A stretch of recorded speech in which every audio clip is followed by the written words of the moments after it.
নমস্কাৰ বাইদেউসকল। আজি এই ভিডিঅ'টো আমাৰ ৰাজ্যৰ সকলো অংগনবাদী বাইদেউ, সহায়িকাসকল আৰু আশাৰ বাইদেউ আৰু স্কুলৰ ৰন্ধন কৰ্মীৰ বাবে অতি গুৰুত্বপূৰ্ণ হ'বলৈ গৈ আছে।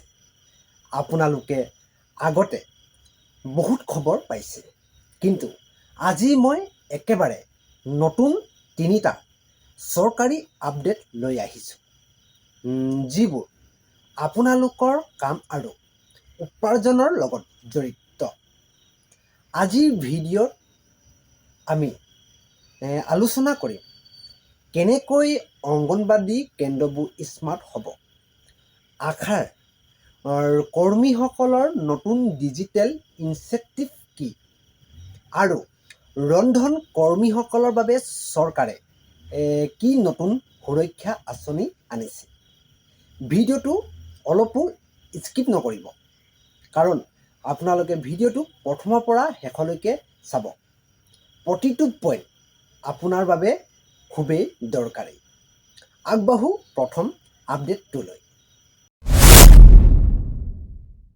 অংগনবাদী কৰ্মীৰ বাবে সৌৰশক্তি আৰু স্মাৰ্ট কেন্দ্ৰ।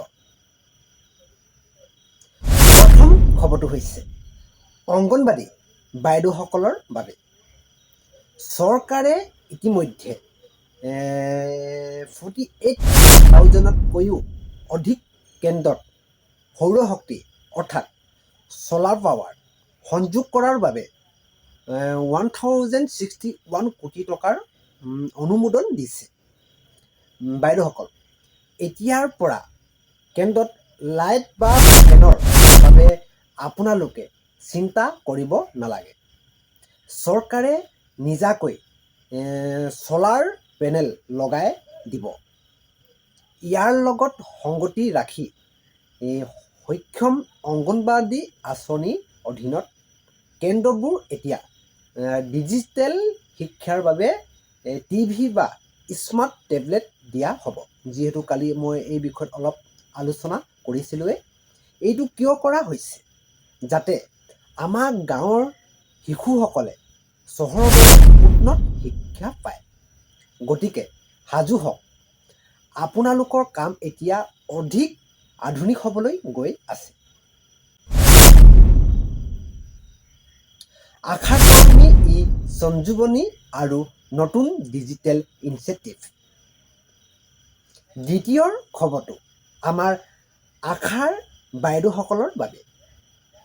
আপোনালোকে ইতিমধ্যে NCD এইটো আপোনাৰ স্ক্ৰিনিং কৰি আছে, কিন্তু এতিয়া আহিছে সঞ্জীৱনী। এতিয়াৰ পৰা আপুনি কোনো ৰোগীক হস্পিটেললৈ লৈ যোৱাৰ আগতে নিজৰ মোবাইলৰ জৰিয়তে বিশেষজ্ঞৰ লগত চিকিৎসকৰ লগত ভিডিঅ' কলত কল কৰি কথা পাতিব পাৰিব। আটাইতকৈ ভাল কথাটো হ'ল এই প্ৰতিটো অনলাইনৰ এইটো কনচালটেশ্যন আপোনালোকৰ বাবে চৰকাৰে আপোনাক সুকীয়া সেৱাৰ মাচুল বা ইনচেণ্টিভ দিব। নিশ্চয় বুজি পাইছে আপোনালোকে। আৰু মনত ৰাখিব, আপোনালোকৰ মাননি 4,000 টকালৈ বৃদ্ধিৰ যি ঘোষণা, সেইটো 2025 চনৰ অক্টোবৰৰ পৰা নিশ্চিতভাৱে কাৰ্যকৰী হৈ গ'ল। গতিকে কামত অলপো ঢিলা নিদিব আপোনালোকে এতিয়া বৰ্তমান। ৰন্ধনকৰ্মী মডুলাৰ পাকঘৰ আৰু বীমা। তৃতীয়তে আমাৰ স্কুলৰ ৰন্ধন কৰ্মীসকলৰ বাবে এটা ডাঙৰ খবৰ আহিছে। চৰকাৰে এতিয়া PM পোষণৰ অধীনত পুৰণি পাকঘৰবোৰ ভাঙি মডুলাৰ কিচেন বনোৱাৰ আঁচনি লৈছে। ইয়াত ধোঁৱাহীন থাকিব নোৱাৰে, যাৰ ফলত ৰন্ধন কৰ্মীসকলৰ চকু বা স্বাস্থ্য ক্ষতি নহয়। লগতে ৰন্ধন কৰ্মীসকলক এতিয়াৰ পৰা প্ৰধানমন্ত্ৰী জীৱন জ্যোতি বীমাৰ লগত সংযোগ কৰা হ'ব। ইয়াৰ অৰ্থ হ'ল কাম কৰি থকাৰ অৱস্থাত যদি আপোনালোকৰ কিবা দুৰ্ঘটনা ঘটে তেতিয়া আপোনালোকৰ পৰিয়ালটোৱে 2 লাখ টকাকৈ পৰ্যন্ত এইটো আৰ্থিক সাহায্য পাব। মাননি বৃদ্ধি যি প্ৰস্তাৱ আপোনালোকৰ যি মাননি বৃদ্ধি প্ৰস্তাৱ 2000 টকা দিয়া হৈছে সেইটো অতি সোনকালে আপোনালোকৰ একাউণ্টত সোমাব। আপোনালোকে নিশ্চয় মই কি কৈছোঁ বুজি পাইছে বাইদেউসকল। এই আটাইবোৰ খবৰ চৰকাৰী বাজেট আৰু কেবিনেটৰ সিদ্ধান্তৰ বহুতে ভাবিব পাৰে এইবোৰ সঁচানে।